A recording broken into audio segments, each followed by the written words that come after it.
नमस्कार। आज हम एक सफर पर चलेंगे बहुत पीछे, ऋग्वैदिक काल में। हम ये समझने की कोशिश करेंगे कि उस जमाने में लोगों का समाज कैसा था, उनका रहन सहन, उनकी अर्थव्यवस्था, मतलब उनकी पूरी दुनिया कैसी थी।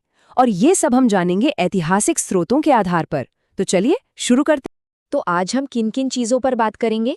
सबसे पहले महिलाओं की स्थिति, फिर उनका रोज का जीवन, उनकी अर्थव्यवस्था, गाय का क्या महत्व था और आखिर में व्यापार और पेशे। तो चलिए बिना देर किए शुरू करते हैं पहले हिस्से से। तो किसी भी समाज को समझना होना तो सबसे पहले ये देखना चाहिए कि वहाँ महिलाओं की क्या जगह थी। चलिए ऋग्वैदिक समाज के इसी पहलू से शुरुआत करते हैं। देखिए, जो ऐतिहासिक स्रोत हमें मिलते हैं वो एक बहुत दिलचस्प बात बताते हैं। वो कहते हैं कि पूरे प्राचीन भारतीय इतिहास में अगर महिलाओं की स्थिति सबसे अच्छी कहीं थी तो वो ऋग्वैदिक काल में ही थी। अब ये अपने आप में एक बहुत बड़ी बात है ना? इससे हमें उस समाज की सोच का अंदाजा लगता है। इसका सबसे बड़ा सबूत कौन है? उस दौर की पढ़ी लिखी ज्ञानी महिलाएं जिन्हें ऋषिका कहा जाता था।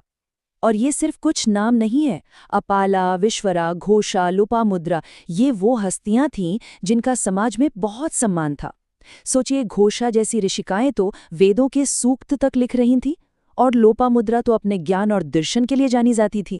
और एक और बहुत जरूरी बात, जो सामाजिक बुराइयां बाद के समय में आईं, जैसे पर्दा प्रथा या छोटी उम्र में शादी यानी बाल विवाह या फिर सती प्रथा, इनमें से कुछ भी उस जमाने में नहीं था। ये सब चीजें ना होना साफ साफ दिखाता है कि समाज कितना ज्यादा खुला और आजाद था। उनकी आजादी का एक और बड़ा सबूत है, एक खास शब्द, अमाजू। पता है ये शब्द किसके लिए इस्तेमाल होता था? उन महिलाओं के लिए जो अपनी मर्जी से जिंदगी भर शादी नहीं करती थीं। मतलब समाज ने उन्हें ये हक दिया था। इससे ये पता चलता है कि शादी करना ही जिंदगी का एकमात्र मकसद नहीं माना जाता था, और ऐसे फैसलों का भी सम्मान होता था। अच्छा, अब बात करते हैं शादी और परिवार की। तो शादी ब्याह तभी होते थे जब लड़का लड़की बाले हो जाएं। हाँ, ये सच है कि शादी का एक बड़ा मकसद पुत्र का जन्म माना जाता था। एक और प्रथा थी जिसका नाम था नियोग प्रथा। इसमें क्या होता था कि अगर किसी महिला के पति की मृत्यु हो जाती थी तो वो संतान के लिए अपने देवर या किसी करीबी रिश्तेदार से विवाह कर सकती थी। ये उस वक्त की एक सामाजिक जरूरत रही होगी। तो ये तो हुई समाज की बात, और खासकर महिलाओं की स्थिति की। लेकिन ये लोग जीते कैसे थे? मतलब रोजमर्रा की जिंदगी में क्या खाते पीते थे, कैसे कपड़े पहनते थे? चलिए अब जरा उनके दैनिक जीवन में झांक कर देखते हैं। अगर उनके खाने पीने की बात करें तो वो शाकाहारी और मांसाहारी दोनों तरह का भोजन करते थे। शाकाहारी में जौ से बना सत्तू बहुत चलता था, और दूध दही से बनी चीजें जैसे क्षीर और करम्ब, ये सब उनके खाने का अहम हिस्सा थे। और हाँ, मांस भी उनके आहार में शामिल था। लेकिन एक मजेदार बात बताऊं, उनके खाने में क्या नहीं था? ऐसा माना जाता है कि उस समय के लोगों को नमक और मछली के बारे में पता ही नहीं था। अब ये छोटी सी बात भी उनके रहन सहन और वो कहाँ रहते थे इसके बारे में बहुत कुछ बता जाती है। पीने की चीजों में दो नाम बहुत खास हैं। एक था सोमरस, जो उनका सबसे पसंदीदा पेय था। इसे बहुत पवित्र मानते थे और देवताओं को भी चढ़ाते थे। और दूसरा था सुरा।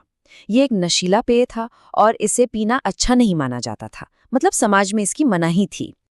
अब कपड़ों की बात करते हैं। वो लोग आमतौर पर 3 तरह के कपड़े पहनते थे। शरीर के निचले हिस्से में नीवी, कमर पर वासस, और ऊपर से एक शॉल की तरह जो ओढ़ा जाता था उसे अधिवासस कहते थे। तो हमने उनका समाज देख लिया, रहन सहन देख लिया। अब सवाल उठता है कि ये सब चलता कैसे था? मतलब उनकी इकोनॉमी, उनकी अर्थव्यवस्था का आधार क्या था? चलिए अब इसे समझते हैं। एक बात बिल्कुल साफ है, उनकी पूरी अर्थव्यवस्था का केंद्र गांव थे। ये एक ग्रामीण समाज था, कोई शहरी सभ्यता नहीं।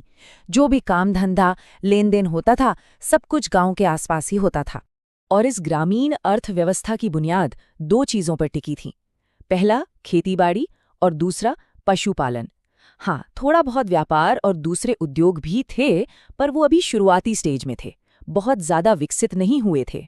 हमने कहा पशुपालन, लेकिन पशुपालन में भी एक जानवर ऐसा था जो बाकी सबसे कहीं ज्यादा जरूरी था, और वो जानवर थी गाय। गाय उनके लिए सिर्फ एक जानवर नहीं थी, वो अमीरी का, समृद्धि का प्रतीक थी।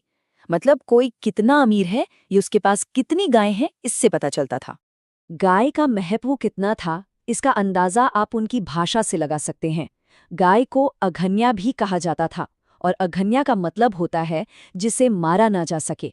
सोचिए, एक शब्द ही बता देता है कि गाय का दर्जा कितना ऊंचा और पवित्र था। तो आप देखिए, गाय हर चीज के केंद्र में थी। वो संस्कृति का हिस्सा थी, दौलत मापने का जरिया थी, दान पुण्य में भी गाय ही दी जाती थी, और तो और लड़ाइयां भी गायों के लिए ही होती थीं।